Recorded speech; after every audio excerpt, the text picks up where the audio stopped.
Cheers, everyone. Welcome to Riffin with HB. We talk about old school and underrated bands and try to bring them to the masses. And today we're talking about Cake. Recently, the founding member, Greg, passed away. So we're honoring the band and we're talking about them. We just spoke about um, Three Doors Down last week. And Brad, the singer, passed away, unfortunately. So um, we did the same thing for Bob Weir for Grateful Dead. So if ever there comes a time where somebody passes away, we'll feel the need to honor them, and we'll go ahead and do the band if we haven't already covered them. And even if we have covered them, and still bring them up on the show.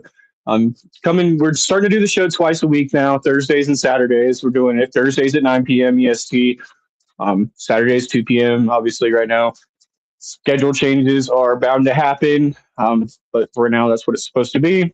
And Paramore will be our next band we'll be covering on Thursday. So appreciate you guys joining in. If you guys have any comments or requests for bands, you know where to put them. All right. Just before we get into it, I want to put this up on the screen. The current members up top, and then the four members down below. Just to give everybody the credit. um, but to start off, Cake is an American rock band from Sacramento, California. Pretty cool. Sacramento is a great area of California. I've never visited personally, but just from the people that I see and the stuff on media and stuff, it seems like a really nice place. Consisting of John McRae, um, trumpeter Vince DeFore, guitarist Zan McCurdy, bassist Daniel McCallum, and drummer Todd Roper. The band has been through many lineup changes, as you guys can see here, but in all of them, McCree and DeFore have been consistently in the band since the start. The band has also been noted for McCree's droll sarcastic lyrics and deadpan vocals. And that's how you know Cake on one of the most famous songs, The Distance, which probably everyone knows. We'll get into it. But that's a great example of that. And their wide-ranging musical influences, including country music, disco, rock, funk, folk, hip hop. They really bounced all over the place in really a super weird way, and that's what makes them so strange. Speaking of strange, we just covered a band, Little Stranger. Great example of, they were influenced by that type of music where people didn't stay in their lane; they just did whatever genre they wanted. Let's get back here to the picture so you guys can see the band. Okay, so again, if you guys aren't familiar, what we're doing is we'll get through the facts of the band. I'm going to go through some songs that they charted, some of their albums, talk about their experiences, and then we'll get into some the fundamentals. I'll just kind of freestyle it and talk about what I think about them. So,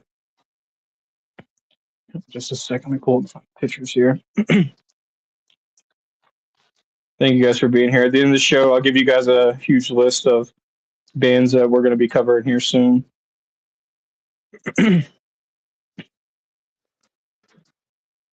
All right, let's get our start here. Cake was formed in 1991. A lot of the bands we've been covering were from the 60s and 70s. Finally, we get to cover some bands from the band we just covered was 2015. So nice to be able to cover some more modern day bands. To me, whenever I was a kid, this was a very popular band. It's very iconic of the 90s and early 2000s. Cake was formed in 1991 when McCree, a Sacramento, California native who had moved to Los Angeles with the band only to see it, quote unquote, quickly crumble around him, returned to Sacramento. He began looking for a new band to play with, and having grown tired of Sacramento coffee house circuit and quickly attracted the trumpet player, Vince, and guitarist Greg, who just passed away, bassist Sean McBessel, and drummer Frank French, rather. And all were active in the music scene at the time. And DeFore notes that McCree came back and stole us from other bands, quote unquote. The band soon came up with the name Cake, and rather than referring to the food, the name Cake is meant to be like whenever something insidious becomes part of your life. And we mean it more as something that cakes onto your shoe. It's the sort of thing. It's just sort of there until you get rid of it. We mean it more as something that cakes under your shoe, and it's just sort of there until you get rid of it. And they have also stated that, like the phonetic punch word, because instead of it being like the cars or the doors, they explain that they just liked it being one word, cake. And McBessel soon left to attend college and was replaced by Gabe Nelson after touring and becoming part of the club scene in San Francisco. The band independently recorded and released Motorcade of Generosity in 1994, selling copies from their van as a method of paying for tour expenses. We just talked about this with Little Stranger. Great bands is what they did. Especially, now anybody can become TikTok famous overnight, but, one of these bands were before the 2020s, you had to really work to be able to become a band. You had to tour and really travel the world to even get your name known. Even now, that still doesn't guarantee anything.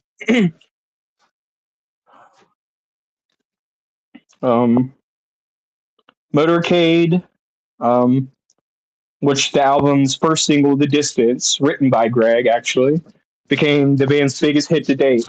And it's considered their ubiquitous song. And it hit number 5 on the RPM Alternative 30 and entered the modern rock top 5 tracks. Modern rock tracks top 5. And says here that on the strength of The Distance, Fashion Nugget was certified gold on December 9th, 1996, and platinum on April 10th of 97. And the second single from Fashion Nugget, a cover of Fetty Friend, Fetty Perrin, and the Dino. I'm not familiar with that. And Dino Frecker's song "I Will Survive" hit number 38 on the U.S. Modern Rock Tracks chart. Yeah, I'll have to check that out. That's why we do this show. We're learning these bands together because it takes a band that I know, but just from radio play, it's not a band that I actually dove into. So it's always good to be able to like learn about the bands rather than just hearing about them.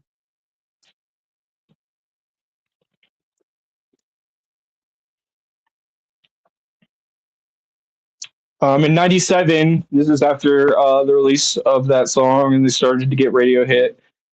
Also saw lineup changes. Basic Victor and guitarist Greg both left, prompting speculation about how the band's survival or about the band's survival. McCrane noted that, quote unquote, musically, there was a great symbiosis, and I really felt it.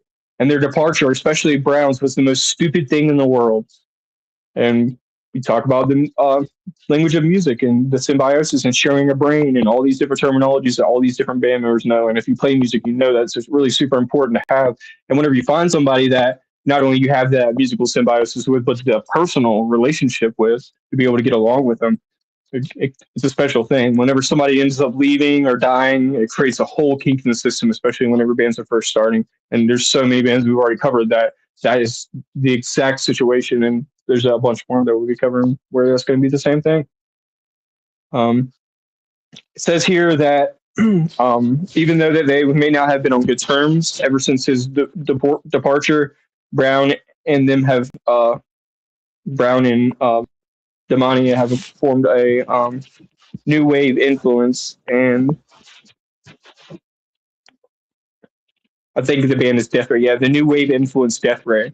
And their places within the cake were taken by Zan McCurdy and Gabe Nelson, who McCurdy persuaded to rejoin the band. So, unfortunately, man, it's hard for people to get along, to get together and play the music and do both of those things efficiently.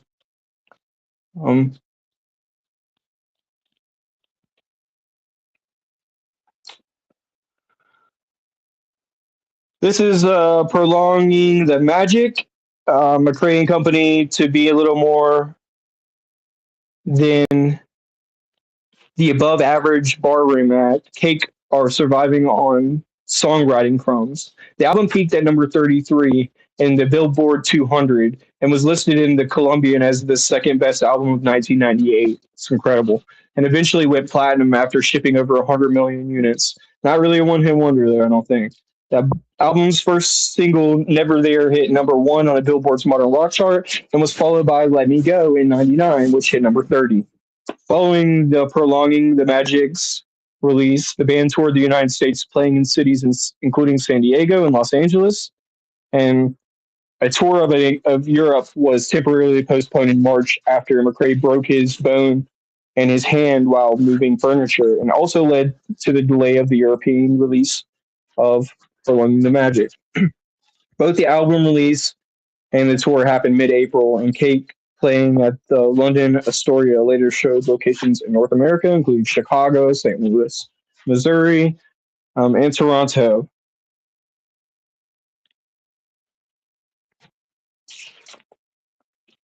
The fourth album, Comfort Eagle, the band signed a deal with Columbia Records. This is before they signed or made their own record label.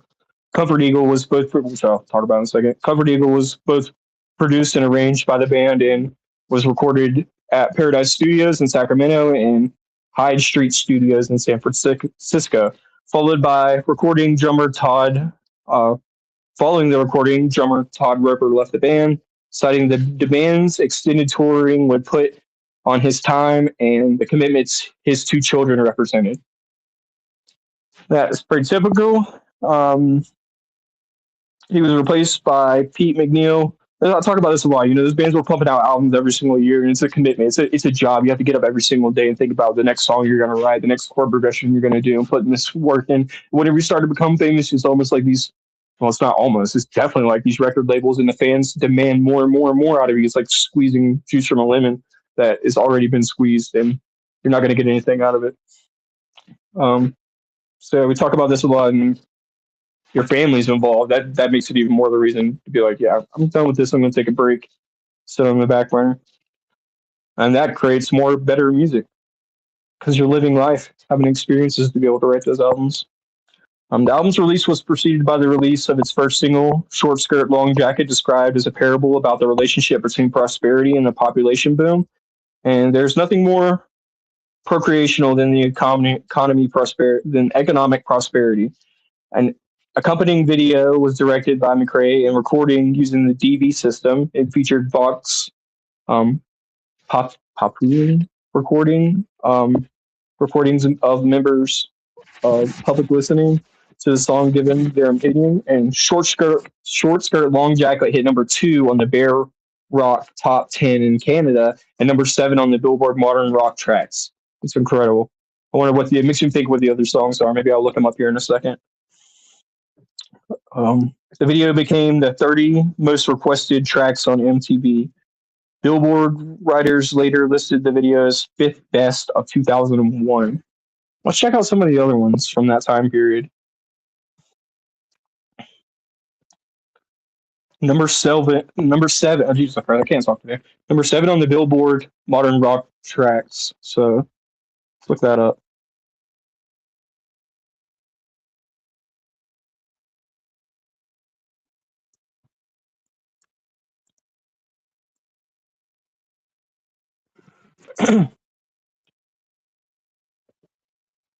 Oh, some good stuff, man. This is like really my type of music right here. So we got Hanging in the Moment by Lifehouse, Hash Pipe by Weezer, In the End, Linkin Park, Schism by Tool, Wish You Were Here by Incubus. Man, some great bands. The Middle, Jimmy Eat World, Chop Suey, System of a Down, Late Night, The Strokes. Anybody who says that music stopped being made in the 70s that was good, they're lying to you, dude. That's that proof right there. That's in 2001, early 2000s, and just sick band after sick band. U2.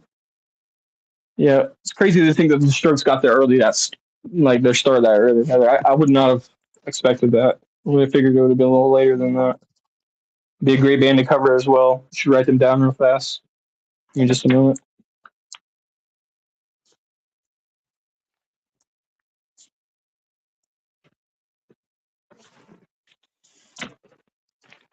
Let me check some comments. Make sure you guys didn't leave any in there.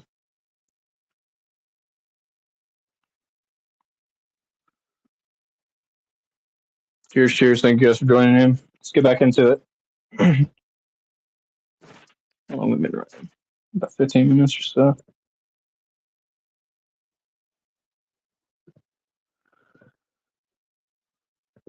All right, let's get back to that album. Comfort Eagle itself was released on July 24th of 2001 to good reviews.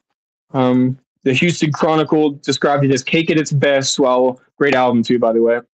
While a reviewer for the Atlantic Journal Constitution stated that the album's songs were among the best of the band's career, praising McCreary for widening his vocal repertoire. And James Montgomery, writing for the Unwire, noted that a stylistic change, saying that while the core sound of the band, honky tonk guitars, uh, mariachi horns, and salsa rhythms remain intact, they have been stripped down to the core, replaced instead with a little Casio beats and rubbery, funky, and stack style horn bleeds. You know, the sound of adding the trumpet is one of my favorite things about music. Once people do that, saxophones, horn instruments, it's underutilized, especially in rock music. It adds such a full sound, like sounds like an orchestra, like how music really should be. It could be simple and be good, but it definitely could be really full and be just as beautiful. And the album sold over 2,200 copies in the first week, and the highest sales in the band's history, and eventually went gold. I'm gonna do some fun facts at the end of the show, and that album right there is one of the highest. It's the best selling album that did the lowest numbers. So they kind of felt that that was like ironically perfect for their band, and that's a great way to embrace it instead of being like, "Wow, we did the best, but we still like had the least amount of numbers." It's like it's exactly what they wanted. Like how perfect. With the exception of a slot um, at the Atlanta, it eventually went gold. On the Bricks Festival, playing for 90,000 people, the band chose to the start of the tour with a small rather than large shows, and such as the Sacramento area where they played around 100 people. Well, they launched their first full tour for the album in September, playing the United States, Canada, and across Europe.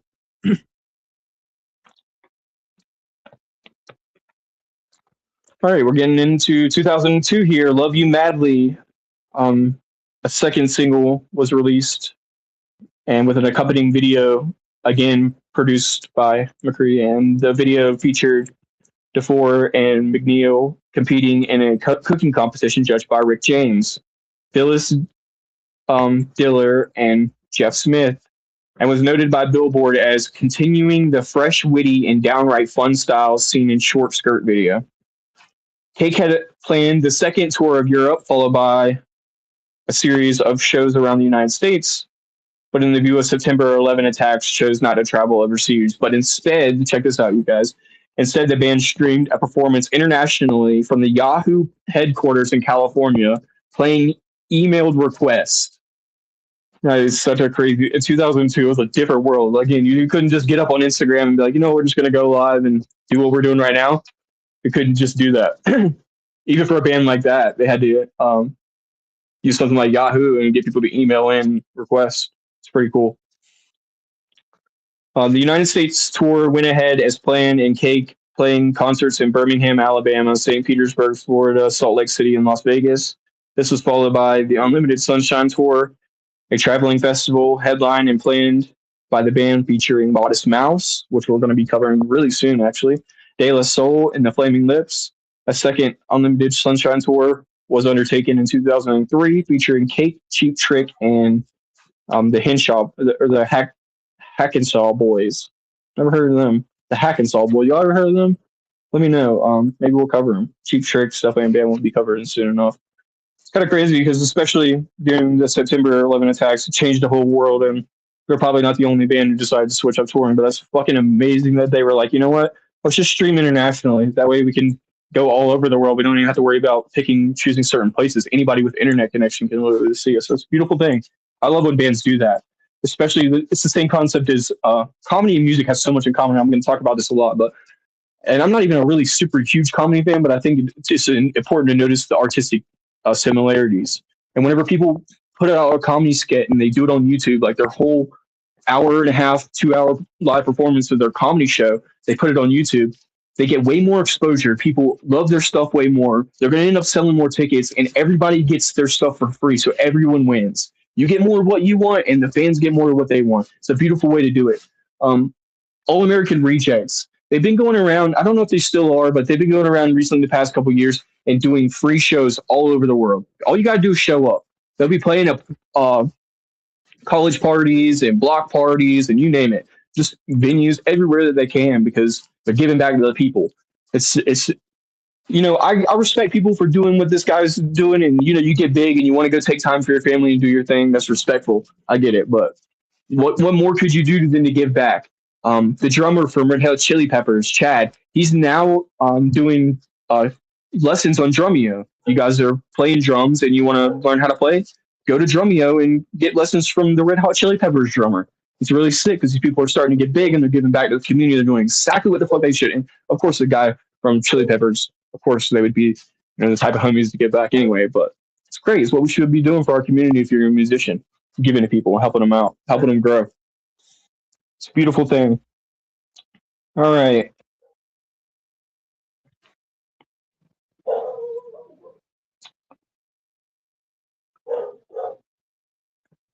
All right, guys, let's get into some. I got some fun facts. Let's just go ahead and read the fun facts for you guys.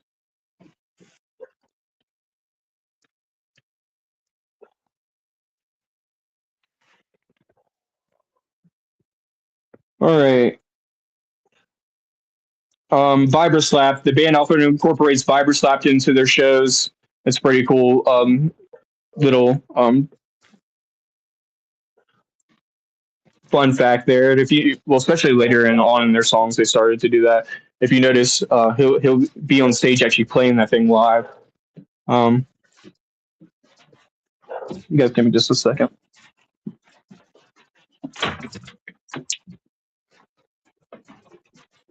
Um, the band's debut album, Motorcade of Generosity, was independently recorded and originally sold out of their van to pay for touring. Same thing with Little Stranger. They played out of their van, and this is what these bands were doing. They were trying to make it big, playing out of their van. Their 2011 album, Showroom of Compassion, debuted number one, selling just 4,400 copies. That's what it was in the first week, making it one of the lowest selling chart topping albums in history, which the band found ironically perfect. Almost every Cake song centers on a combination of a girl, a car, or the devil. That's pretty cool. I thought about that and I was like, wow, this is just crazy how the message will be right there in front of your face and you'll never really know it. Um, but yeah, most of their songs are about a car, a girl, or the devil. It shows you how simple a song can be and that the lyrics don't really mean as much as the actual intricacy of the song. The band started their own record label, Upbeat Records, to maintain independence. I mean, that is what it's all about. I remember watching the Tom Petty documentary, pretty cool documentary, and we'll get into Tom Petty later on, but did the same thing because you sign your life away. You're living in a van and somebody offers you $50,000, you're going to sign it. And you're young, you're dumb, you're not thinking about it. You just sign that paper. You're like, okay, cool, we're going to make it big. And then they take all your money from you. So all that you could have made by doing it yourself, grinding it out, hustling, traveling, and making your own independent record label, they take it from you. It's like Napster, no different. um, but yeah, it's nice to be able to do Upbeat Records. Sorry, is the name of the record label. So it's nice to be able to do your own thing, make your own way. Bow down to no one. Don't. I mean, do your own way. Do it your way. Especially when you're creating music, that's what it's all about: is being creative. It's not about being logical or strategic or you need to travel here. You should travel on more shows. You could be bigger. It's like I just do music the way I want to do it, and that's all the way that I want to decide how I do. If I want to travel here, I can travel here. If I don't want to travel at all, I don't have to travel at all. The short skirt, long jacket served as the theme for the TV show Chuck. I've never seen that show, but if you guys know, you know. John McCree has expressed interest in focusing on farming and gardening after his time with the band. That is dope. That's what I like to do. um, the guy from Metallica, that's what he does now. He owns a ranch, just lives a ranch lifestyle. Super super humble guy. I watched a video of him the other day. I don't know we're talking about cake, so I can't talk about Metallica too much. But yeah, there's a video of him playing before a show, and his hands are shaking. You can tell he still gets that same excitement and energy before a show. I love it. Shows he really is passionate about what he's doing. But yeah, he owns a ranch and kind of does his own thing, you know, off the grid, away from everyone. Tons of people in the rock community, that not just rock community, in the music industry in general, artists and stuff. So yeah. Um, Whenever I was a kid, that to me another iconic sound of this '90s and the early thousands is Cake for sure. And there's at that time, music had a wide variety of color and flavor at that time. So we just read off of Linkin Park and Tool and you know all these different Lifehouse, so different varieties of bands. But yeah, to me, as whenever Cake came on as a kid, I didn't know what they were saying. I didn't know what it meant, but I know I loved it a lot. And still to this day, I still get the same feeling. Of course, there's songs I listened to when I was younger that I don't listen to now, but Cake still holds true. It's a generational thing. I think that's the best way for parents to get their kids into the music that they like is to start to bridge that gap. You know, okay, well, you're born in 2005, so you'll probably know Cake. And if you know Cake, you'll probably know Modest Mouse. And if you know Modest Mouse, you might know the Pixies and Nirvana, and you might know like older bands. And you keep going back and farther and farther because these bands are like, you know, connected to each other in some way. In the way I was just referencing, in like an obscure way. Like these bands are obscure as hell, you know. So it makes them cake because not because they're named Cake and not because they have the song The Distance. It's because they hold up this iconic image of being weird and quirky, and they embrace it. Just like selling the most selling, the best selling album with the lowest selling numbers. How many people would be so upset about that? But it's fucking cool that a band like Cake would be able to win it if they can embrace it. It was a weird time for music in the early 2000s. A lot of radio play. You know, the radio started to get really big, and people started to get internet and phones, and they could start sharing music. So it was just really pushing the narrative. Today, whenever kids are watching, and this is their whole idea with the name Cake, is trying to like step away from the idea of the norm and step away from the idea of what the music industry is. That's why I have it in my notes. He believed the music industry had become controlled by consumerism. That's so true. And you're thinking to yourself, you're like, there's no way that Taylor Swift has this many views. How in the world? Like, there's no way that many people listen to her music because a band like Cake, they're a great, amazing band that has sold out all over the world. Why aren't people listening to Cake? That's part of the reason why I do this show, to make people aware, to show them. And I'll explain to you why that Taylor Swift is more popular than a band like Little Stranger, Cake, or any of these other bands that I've covered. It's because that young kids have access to the internet now like never before. Where before in the 60s and 70s, people had to be adults. They had to earn money. They had to be mature enough to have an understanding of what good music was. They had to take their hard-earned money, go to the store, pick out the songs of the albums that they wanted. So they had to make sure that they picked the exact one, the ones that were best to them. And then they had to take their money and go spend it out those concerts to go see them live so they could see the band perform. But now people were just clicking on their phones. You know, I'm on my mom's account. I'm 3 years old. I'm just clicking Taylor Swift because it's algorithm. It's controlled by the masses and the media and consumerism, whatever sells. And again, I always sound like a Swiftie hater, and I sound like what I sound like. I don't really care, but there's no reason that people should be selling out that much money. And just like I was talking about, you know, the drummer for Red Hot Chili Peppers taking their money and giving back to the community. What are people like Taylor Swift or Drake or any of these popular, whoever Bad Bunny was just on the Super Bowl? Like, again, no disrespect or no hate, but like, what are you guys doing whenever you get up there? Like, what are you doing when you get there? What do you do whenever you got the microphone and you take it and you have an opportunity to say something? It's really important. And that's what these guys did with their music. And that's what so many of these bands that we covered did. That's why I like covering these bands. That's why I'm saying something about these, because they were genuine, they were real, they spoke about what they believed in, and they put it in their music, and it was badass. And that's what great music is. That's what great music does. And I think with that, I've said all there is to say. Let me check some comments here.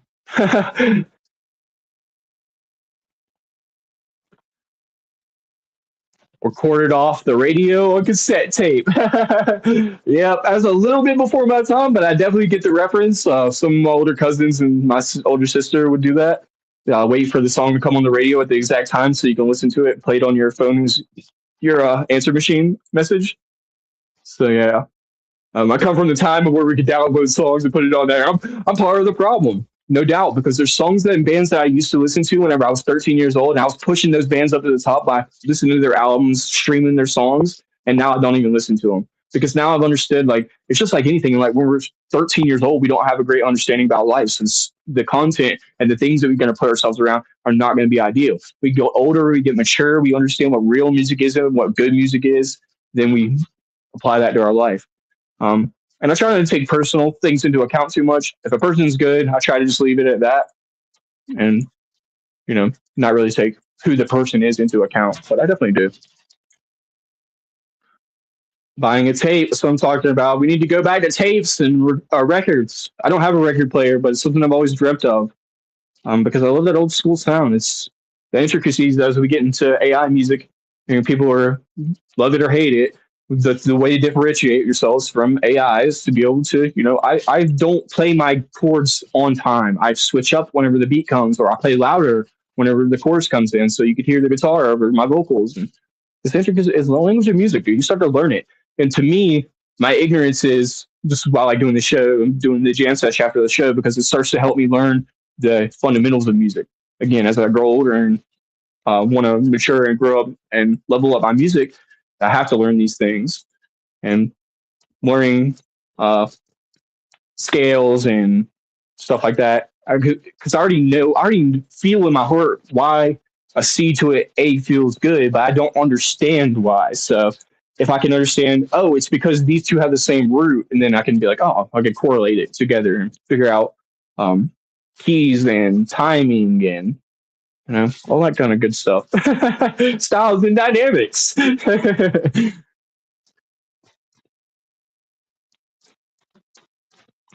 I feel when I was young, there was one phone on the wall, a long curly cord.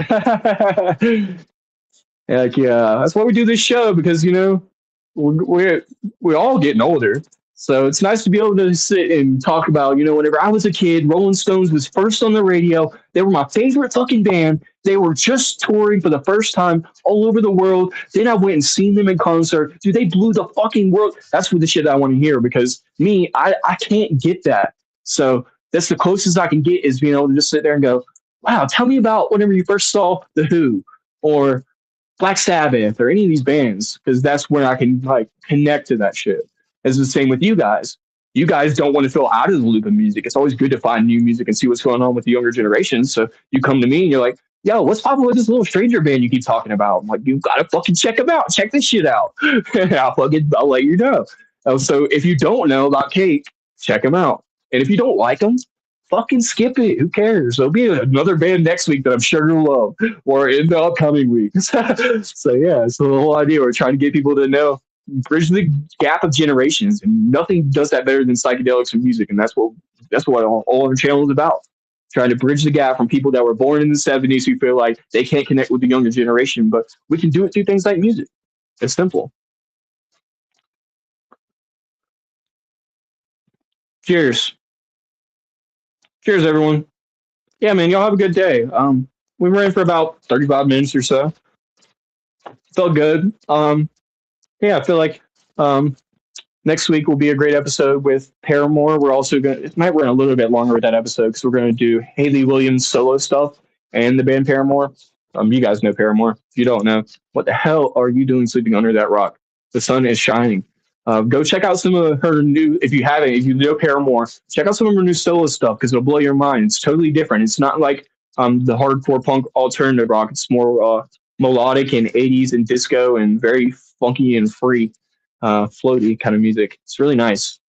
Some trippy shit in there too. I might add. I don't know if it's directly related to psychedelics, but we're gonna learn and we're gonna figure it out. I'm gonna start doing some research, and by next Thursday, we're gonna get into it. Um, so yeah, let me give you guys a list of some of the other bands we're gonna be covering. I'm not gonna keep doing this every time because it's such a long list, but I'll give you guys what I'm working on so far.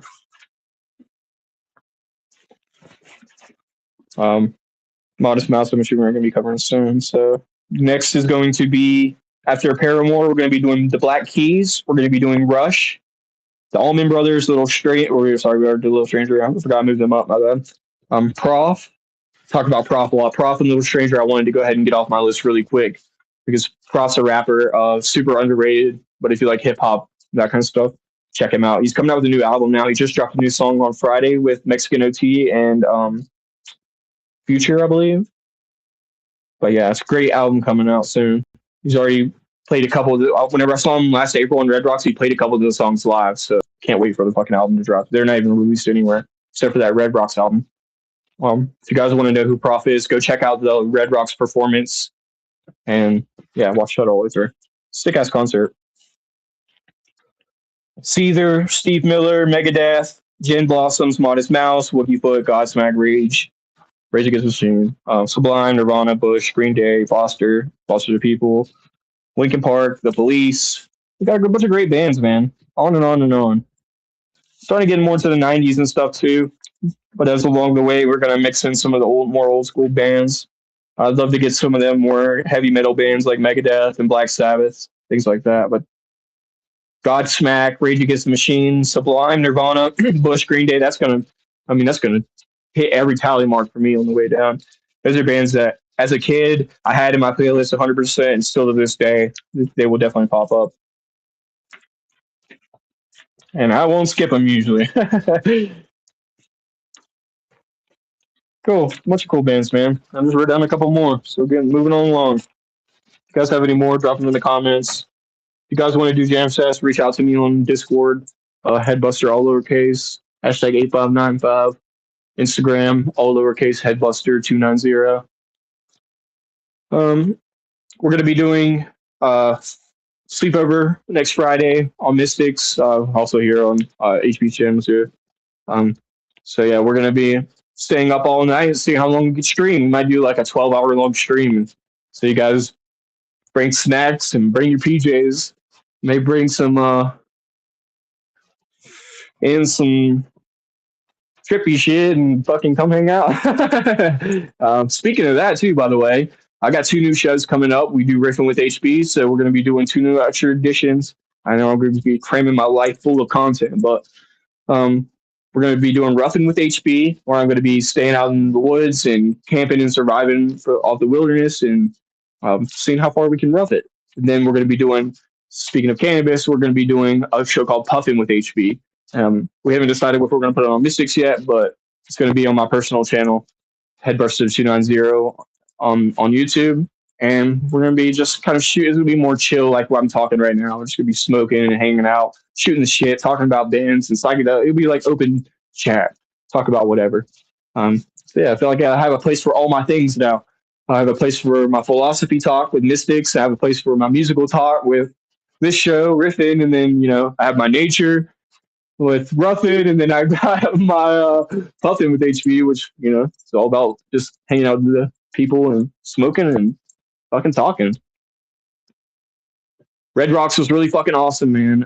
Yeah, definitely check out that Prof concert. And if you guys want to check out Cake, damn it. 1 second, let me find the name of that album again. I don't want to tell you wrong.